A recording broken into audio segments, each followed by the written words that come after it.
What is up, guys? This is going to be a deck breakdown for the PS5 tournament that happened at Collectibles Exchange. I'm going to break down a little bit of this graph here to be able to see what each of the meanings are. I put all the engines that are able to splash the artifacts trap tricks together in one engine. Much like the other creators that were able to do this before, I basically just did this as well as I grouped it together. So here in this tournament here, we had 10 players who was on the artifacts trap tricks train. Utilizing the strategies like cat, hat, fat, all that's anything that use those two engines together. So the 10 players that were able to compose this did use these engines as part of their engine. Then we next in the representation here is Mermails, clocking in at eight players. We're able to play the Mermails. So out of the top 4 players, 3 Mermails was able to make it, and that's a pretty good standing here. That means that Mermails is a really dominant deck going forward, I think. Another thing I want to point out is that there was no Infernities in this tournament at all. So despite the predictions that were happening all around the internet, there was no Infernities here in the top, or not even in the top, but not even in the tournament at all. So a lot of players either deduced that the deck wasn't that great after testing, or they didn't feel that they had the cards. Whatever the case is, Infernity did no showing whatsoever in this tournament, and so that's going to be a very surprising factor for a lot of players who are attending this tournament, who are main decking Crows, for example. But Crow does have other applications that can deal with Infernities. Other than dealing with Infernities. Girgia was the top 3 most played archetype, alongside with Mermails, as along with Dragon Rulers. The Dragon Rulers also composed of 8 players that did play it, but it is a combination of Lightsworn Rulers, Hieratic Rulers, and Lightsworn Rulers, and regular Rulers. Regular Rulers, there was 4 of the regular Rulers, and then there's 3 Lightsworn Rulers and 1 Hieratic Ruler. So that's the composition of that. That's why it's all grouped up together. And Blaster is going to be the icon here. In this tournament, we had 4 Spellbook players that was able to play in the tournament. None of them topped, but again, neither did any Dragon Rulers top. So out of the 8 players that did play Girgias, 2 of them were able to top 8 in this event, which is a pretty good standing. And then Dragon Rulers had 0 representation, and Spellbooks had 0 representation as well.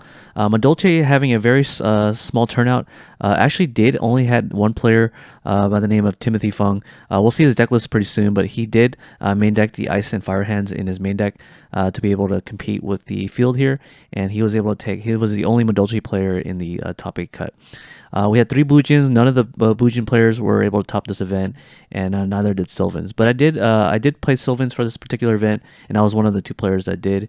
And and then I almost got top 8. However, if I did not lose in time, I probably would have been able to get it. And then the remaining 8 players played different decks that were not part of the meta at all, so ranging from Chain Burn to Naturia Burn to Chaos Dragons, Agents, and I think those other decks as well, but I'm not entirely sure what they were.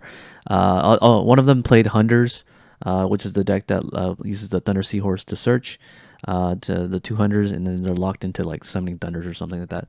But that's pretty much it for the deck breakdown. We're going to go in the top 8 deck lists for this particular event in the next segment. In 8th place here, we have a Girgia player by the name of Carlos C., who seems to be the only one pushing for the hat format in the Inland Empires. So I think it was because of him that we were able to have this tournament, but I'm not entirely sure if that's true or not. But he definitely did try to push this tournament, and he was able to get top 8 for this event. So congratulations to Carlos C. here. He did opted to go for the Ice and Fire hand in the main deck. A very strong strategy, especially splashable in most of the strategies here, to be able to deal with any sort of back rows that might happen so that they can flip the Girgia armor. My only issues that I have with Ice and Fire hand is that it does take up your normal summon, but since this is a back row heavy format, I think it's okay to play these cards, especially even if it's a hard once per turn to be able to normal summon them. Very classic strategy to be able to flip over the Girgia gear and then plus summon the 2 gears, and then being able to go in a rank 4 on your next turn, the following turn, and then being able to explode and potentially even OTK. So if you can deal with the setup where you're destroying the armor set, you're basically in a better position than you were not. Mermals have a really natural advantage to dealing with the Girgia armor, because the Girgia armor is a step monster that can be destroyed by marksman, and so it doesn't have any trouble. Mermails doesn't have any trouble dealing with Girgia for the most part, unless Girgia has some sort of max C to back that up, along with traps. The only trap that Carlos opted to go for was Fiendish Chain to be able to stop attacks and be able to block attacks. for the most part, but he doesn't opt to go for any of the artifact engine on top of this because it would take a lot more space than normal. And then we have the rank 4 toolbox, which is pretty standardized. I would say some people opted to go for the Soul Silver Mountain. Fun fact, the Soul Silver Mountain is actually around $20 at this point because it didn't have much of a reprint in the past. So yeah, I don't know why it's that much price point. I imagine it'll drop in the future. But for the most part, he just played a pretty consistent rank 4 toolbox. His side deck opted to go for a DNA Surgery. I believe this is for spellbooks. To be able to stop the Spellbook of Fate from resolving, because it is a type of card that can deal with the face down Gear armor, and so that's kind of the name of the game. If you're able to flip the DNA Surgery, then you can probably stop the Spellbooks from destroying or banishing your Gear armor face down. And then I also see that he does have the Nullman crossed out in the side deck. This allows him to basically deal with the Gear armor if he's going second. So if he's playing the Mirror Match, he's able to have some sort of tool to deal with it. He can also deal with hands as well to be able to banish them for the most part. But he did opt to decide it instead of main deck it because there's a lot of decks that don't really care for setting cards and face down defense position. So and then he opted to go for the DeFi, the Soul Drain, and the Macro package. This is basically a graveyard hate, and he was only able to main deck 3 of them because of the limit status on the ban list. But pretty much it, standardized. There's not much else to say, so congratulations to 7th place. He was able to earn an Yggdrasil playmat for top 8. Here's another list by a player by the name of Joe T. He decided to play a deck that does not play hand at all, so it's not really, this is basically cat. As you can see here, it has the card troopers as well as the card D. Card trooper is not normally main decked in cat. It is just a new addition to the team due to a player named by the name of Ultraplant, who seems to be doing very well on the format library tournaments. And yeah, this is a pretty interesting list. It's a little bit more aggressive because it does use card trooper, and in the event that he does not have the Moral Attack Long Line or the Dionea, or even the Myrmelio, you can normal summon the card trooper, mill the 3, and hopefully able to mill the artifact stuff in the graveyard so you can call the Haunted back. I think that's kind of the idea that he was trying to go for by milling them. Pretty much the trap lineup is pretty standard here with 14 of them, which is a little bit higher than normal. No way to deal with battle traps, but battle traps are kind of bad in this format, including, I would say Deep Prison is probably the only one that people play just to deal with the hands. But for the most part, battle traps are kind of non-existent, so there's like no fear of attacking. He does play the Zombie World here to deal with spellbooks. Spellbook of Fate or Spellbook Grand Tower can be destroyed by game mechanics, and then being able to replace the field spell so that all their monsters are zombies is pretty good, because then they can't activate Spellbook of Masters to copy a spell in the graveyard because you need a face-up spellcaster to do so. It also stops, I believe, Spellbook of Power too, so this field spell has a lot of applications going forward as a way to deal with the Spellbook matchup. He also has 3 of the debunks as well to be able to deal with rather different cards that he might want to deal with. I believe DD Crow is one of the targets that you want to hit because he does have the Call the Haunted to be able to revive these things, and DD Crow does kind of mess with that strategy. The Deep Dark Trap Hole is a searchable trap card by Myrmelio here to be able to banish anything that has level 6 or higher, I believe, or 5 or higher. So it's really good against Sylvans, for example. If they're bringing out big monsters, you can just banish it. It's good against Dragon Rulers. If they try to bring out a level 5 or higher, Hieratic Rulers as well, because they special summon Tefnuit, which is a level 6 or higher monster. That's a trap card that you can banish as well. And then we have the Soul Drain package because I believe this deck doesn't really care about the graveyard effects, except for Merle Tech and Beagle Talk. This is a very interesting side deck choice for him to choose, considering that he does have the artifact engine in here, as well as the card trooper that floats basically if it gets destroyed by battle. So I don't know if you should probably go for the Soul Drain package. It just depends on if it cripples your opponent more than it does you. Then he can probably consider main decking it. And then 3 backseas in the side deck as opposed to main decking, which a lot of players at top opted to go for in the main deck as opposed to the side deck. But I mean, this is a pretty fast format, so I would say it's okay to main deck it for the most part. The extra deck is pretty standardized: 2 Pleiades, 1 Durandal. We even have the Vocal Swords combo with the Guide Charger to be able to do damage. And then the Tyrus here is a fairy type monster, so if this player runs into Rivalry Warlords, he can actually go into Tyrus using the 2 artifact monsters. And then Tyrus, if it battles, At the end of the battle, at the end of the damage step, you can destroy a spell or trap on the field. And then a Zenmoa, which is not really seen very much. Because Giant has so many reprints nowadays, we're going to see a meta finally where Giant Hand's going to be more utilized as opposed to not in the past, because the retro format exploration means that we have more access to cards, and then IRL gaming can allow you to use Giant Hand. Although I've been hearing people say that Giant Hand is not so great, but we'll just have to see as the time goes on. Yeah, that's pretty much it for Joe T, and we're going to go on to the next one. The next one is going to be by the player by the name of Daniel. He got 6th place here, Daniel D, who's a modern player who decided to play this format because his friends wanted him to play it because they saw talent in him in the modern format. So they decided to recruit him, and he was actually, I believe, 2nd place or 3rd place after Swiss. So not bad for a player that's coming over to modern. And this format is pretty much very close to modern because you're building boards, and because you're building a board with Soul Charge, you're going to be enticing all the players who played modern before, and yeah, just try all to do all this stuff. We do have the Gear armor, much like all the other ones, but the card that he decided to play was the Ancient Gearbox here. It's a card that you can search off of the Gear you got.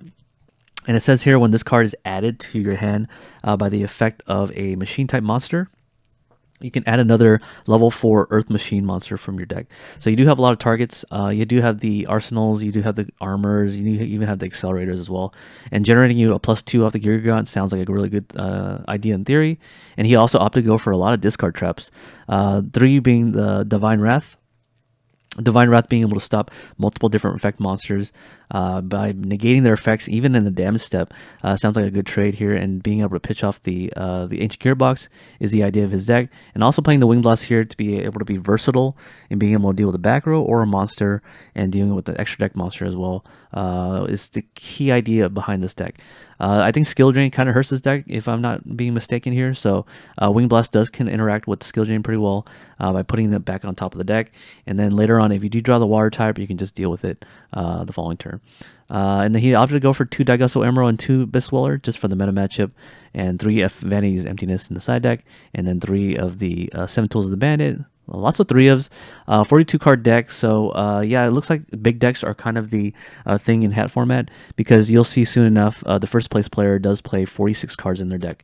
So yeah, that's enough for Daniel T. So congratulations to Daniel D for being able to get 6th place on his first retro tournament ever. In 5th place, we have a player by the name of Timothy Fong here, who decided to play the Madolche engine with the Fire Hand and Ice Hand in the main deck, but not only those two, but Hand Traps and Kage to Kage. This is a reptile monster that if you normal summon a monster, you can special summon it, and then you're able to Xyz right away. So King of the Feral Imp is going to be the rank 4 toolbox card that allows you to search for it. He does play 2 copies of it in his deck, and by using the effect to search, you're able to search for this reptile that special summons itself essentially, which is a really cool addition to the team here. Madolche is not very seen much over on the online space, but he was able to pilot this deck all the way to 5th place, but 2nd place in Swiss. So not too bad for this turnout, and he did unfortunately lose on the first round of the top cut, but that does not mitigate his success on being able to win with or do well with Madolches. He also plays the Palooza. I believe Palooza special summons as much Madolches as you want from your hand, and then at the end of the turn it goes back to your deck. But if you have the Chateau out, Chateau says that whenever a monster is sent from your deck, then you can just add it to your hand instead. And then Ticket is the one that lets you search. It has a lot of effects, but these 2 cards are usually searched off the Madolche Messenger Lotto, and they're just special summoning the Messenger Lotto using the effect of Hoot Cake. So Hoot Cake is going to be able to bring that out.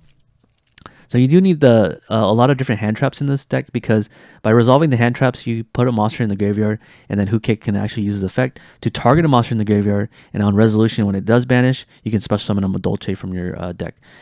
So yeah, that's kind of the name of the game here, and it's a really cool strategy that he was able to employ here and get 6th place, or 5th place, sorry, in this tournament. He does opt to go for the deck devastation in the side deck, so a lot of inspiration coming from the Edison Spear, because King of the Feral Imp is a 2300 attack monster that's dark, so you can flip it over and then tribute off the King of the Feral Imp, and then you now have a live deck devastation virus, which is kind of nice, and since it's a rank 4 toolbox. Side deck is not too much to look at. I mean, he does have the wiretap to deal with the Gear matchup, especially to stop cards like Gear from resolving, and then he has a debunk in the Forbidden Lance. Not too sure why he sides the Forbidden Lance, but we'll just have to see and find out. His extra deck composed more of rank 3s as well. He does play the MX Invoker to be able to special summon a warrior, I believe, from his deck into the field. So that's kind of nice. It's also generic, so you can bring it off with the Hoot Cake and another level 3, which is Mewfew, I think it's called. So you have those two to be able to special summon. 2 Hoot Cakes can also make these two as well. So that's kind of the idea. Another thing about Skullmaster, if you guys don't know what this hand trap is that it's also a level 4 monster you can normal summon, so you can overlay for a rank 4 as well. Skullmaster says that if your opponent activates a card in the graveyard, you can negate the activation by pitching the Skullmaster to the graveyard. So a hand trap that we don't normally see in later formats is going to be used in this particular format. Yeah, that's not much else to say. He does play the Instant Fusion here. The Instant Fusion target, Fusionist and Camion Wizard are cards that you can use to kind of push your plays in, especially since you do need the rank 4. So being able to have the rank 4 toolbox is kind of nice, especially since Instant Fusion facilitates that strategy a little. Oh, yeah, and then we have the Nightmare Shark. Not much to say. If you guys don't know what Tiramisu does, it's a really powerful effect of the card to be able to spin 2 cards on your opponent's graveyard or field back to the deck without targeting. So that's a really nice effect of that. And it's one of your win cons, and it does become a 2700 attack monster. Its base stat is 2200, but it becomes a 2700 with the Chateau. All right, that's pretty much it for the 5th place. So congratulations again to Timothy Fong. In 4th place, we have a player by the name of Primo. Primo here decided to play a very interesting side deck strategy here. A lot of one-ups, as you can see here, to keep their opponent guessing, but also keeping himself guessing, I guess, because he has a lower chance of knowing which he's going to draw into. But yeah, his trap lineup is pretty okay. He plays 41 cards. Not quite 40. I noticed that Mermails is one of those archetypes that likes to play more than 40 cards in their decks. And Primo here employed 41, so he tried to cut as much of the chafe as much as possible. But he did opted to go for 41 cards. One peculiar thing that he decided to do is playing main deck 3 infantries in his deck and only 2 marksmen. Marksman usually has more value in this format because you can target set cards more frequently as opposed to infantry. For infantry, you can only destroy face-up monsters, so this is really good against combo decks, whereas marksman is really good against hat decks, I suppose. All right, and then we also have the 2 pikes. Normally they play 3 pikes, but he decided to go for 2. And then we have the title here, and then the 3 Gen X Undines with the two controllers and the Allure of Darkness. The only dark monster in the deck is going to be the controller, but it is searchable by pike, the Gen X Undine, so you can just discard a card, search for Undine, summon the Undine, discard something that you might need, add the controller off the deck, activate Allure, banish this off your hand, and now you have a less than 40 card deck. Salve is kind of like the MVP of this particular tournament because it's a really good card with Mermails to be able to recycle a lot of your cards that you want, such as the gun, which is limited to 1. So if you're able to recycle the gun or the pike or the infantry, then you have a way to be able to discard 2 cards out of your hand for the Megalo effect. Primo here decided to only play 1 Megalo, and a lot of times it is kind of the number that people play. Some lists actually play 2 or 3. I don't know if that's correct, but Primo here decided that this is a more valuable card to be searched as opposed to draw. Then we also have the Abysseus here as well in 3s to be able to search any Mermail card that you want from your deck. Molinglacia.deck, so that you're able to discard the 2 cards from your opponent's hand, is a pretty cool strategy. And then we have the 2 Soul Charge here to be able to play the board, make a big board with Onganir as well as the Biscayos. Primo does only play 14 cards in his extra deck from what I've seen from his deck list, so I'm not entirely sure what his 15th slot was, but he did write 15 in his deck list without an actual 15 card, so I'm not sure what's going on with that one. But yeah, his side deck is pretty variable. He did opt to side deck the 3rd marksman in the event that he's playing against a deck that sets a lot. But also not much to say here. So congratulations to Primo for 4th place.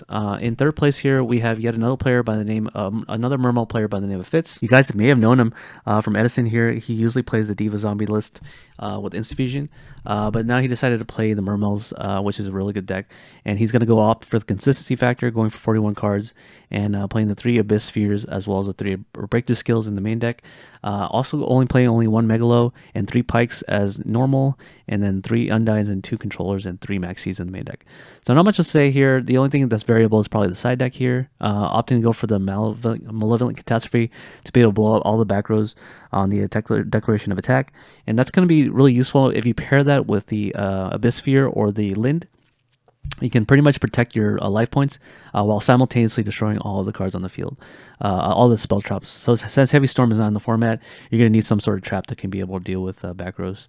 So that's kind of the idea in games 2 and 3. Also side decking the Light Imprisoning Mirror. Maybe he has a really bad matchup against Lightsworn Rulers, so that's why he decided to stop the milling as much as possible by activating this card. This card also stops Exciton Knight as well because it is a light monster. So that's another application that Light Imprisoning Mirror has. That just basically hits it. But yeah, not much to say, but congratulations, third place for Fitz. In second place here, we have a player that was able to play with Hat, and Hat was able to get second place in this tournament, and his name is Dimitri M, and he decided to play with Hat. Not much else to say. I mean, it's Hat. You're not going to see much difference between most lists because you're playing the artifact, the artifact engine, the Hat engine, as well as the trap trick engine. So yeah, not much to say. Side deck is pretty variable, but it's kind of the same for the most part, and the extra deck is all the same. So anyways, congratulations for Dimitri here for getting second place with getting the Nintendo Switch out of this tournament. And finally, in last place, we have a player by the name of Swagger, or Juan M, if you guys may know him locally. He decided to play a 46 card deck, which is a really giant amount of deck space used up for the water engine. So I'm just going to call this deck Big Water, as people would like to refer it to as, because it does play a larger deck size, and he does play 3 Abyss Spheres as well. So because his deck is 46 cards, he has to kind of max out on a lot of the copies, including the Undines, 3 controllers as well. One of the big upsides of playing 46 card is that you don't really draw your controllers as much, but in the gameplay I noticed that he was drawing this card in multiples. So even though you're playing a bigger deck size, you're not necessarily going to be gone from not drawing the controllers out of your hand. So yeah, but there's not much to say. If you guys are interested in seeing a more in-depth explanation as to why he chose his deck choice, check out his profile. He did do a deck profile on his channel. He does have a channel now, and it's going to be called Swagger. So yeah, if you guys are interested in checking out his gameplay videos or his deck profiles, yeah, just check him out. He does have a deck. He does have a YouTube channel now. So yeah, just check out his channel if you guys want to see the explanation. But yeah, that's gonna be all for the deck breakdown for the CX tournament. The PS5 was given out. A Nintendo Switch was given out. Several Yggdrasil playmat was given out. As well as some single cards. An ultimate rare Big Eye was given out, as well as a ultimate rare Gaia Charger. So yeah, those are the prizing that was given out for this tournament. So yeah, definitely join more collectibles exchange tournaments in the future. They're going to be doing more hat tournaments because this tournament did have 54 players. So a really big turnout for this tournament, and I hope you guys to see you guys more in the future in real life, especially here in this tournament. All right, I'll see you guys in the next video. Peace.